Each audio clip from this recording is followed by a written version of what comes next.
Bennett, 1, 2, 3, 4, 5, 6, 7, 8, 9, 10, 11, 12, 13, 14, 15, 16, 17, 18, 19, 20.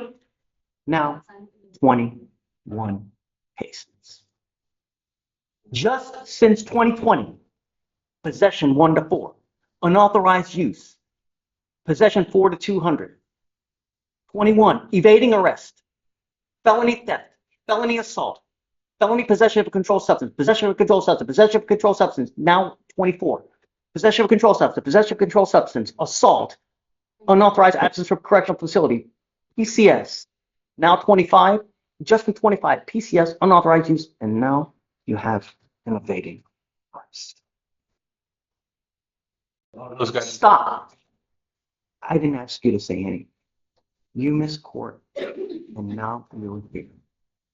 If you ever miss court again, and let me tell you something, Mr. Price, I'm going to do everything in my power to protect my city at all costs. If I find that you are one iota of danger to it, it's really not going to go well for you. Do you understand me?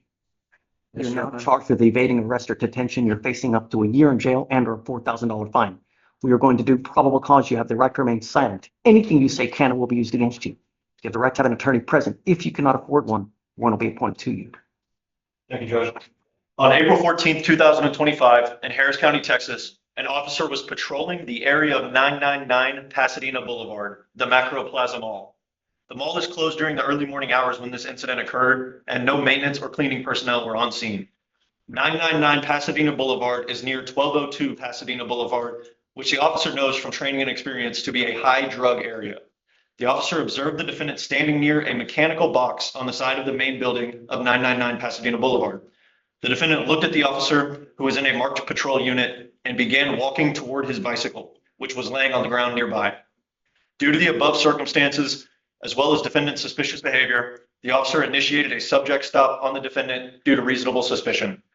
The officer activated emergency traffic lights and began sounding the siren of a marked patrol unit.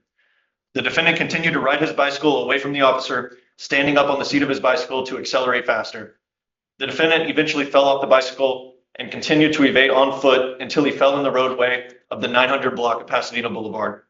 The defendant evaded the officer for approximately 736 feet. The hell was he doing wrong? Riding a bicycle while white? He's not doing anything. Just the presumptive police. No. Mr. Price, I'm going to find that there's no probable cause in your case today. We have enough death, dismemberment, and danger in our town as it is. Don't create any more. Be a good person. It's not hard. Get a job, do something with your life before something, or you end up with a 25-year sentence. It's lickety split. Something happens. Life is too short to end up in a 6x9 with a 25-year sentence. You know what I mean? Really. Please take a seat.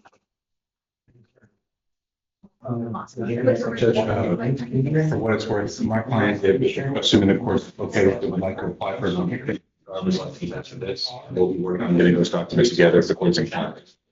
I don't know about doing a time served. He just had one dismissed and he's back now, right again with another DWI, and it's a point, and it's above a 15. I mean, really?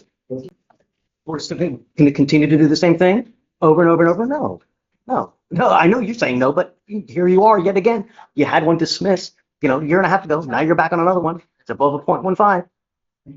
If you give an occupation, the court could order some level of treatment, Judge. He has to do treatment as part of it. So what we do is we'd have him TRAS'd, but if I accept this, I'm sticking him with the fine. I'm not going to let him go without the fine. Would you impose a fine on the probation? No. Let me Talk to him. It's 4,500 as well, too. No, I'm sorry, 6,000. I need you to understand that in life, right, we're not going to continue to hope and pray that something bad doesn't happen. We sometimes have to take proactive measures to ensure.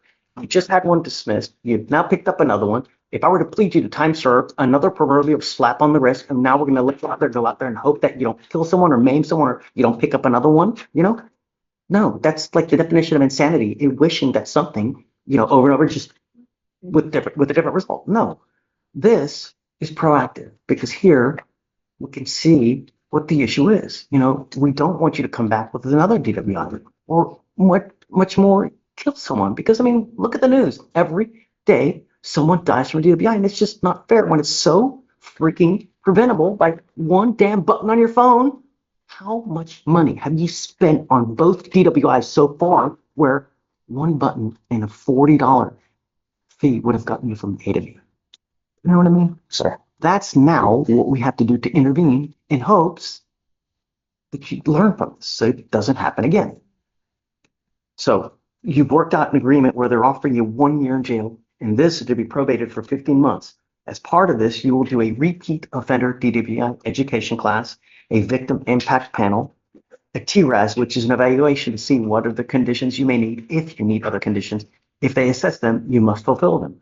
No drugs, no alcohol, no breath test refusal, meaning that if you're pulled over, an officer asks you to submit a breath test, you must do it while you're on this probation.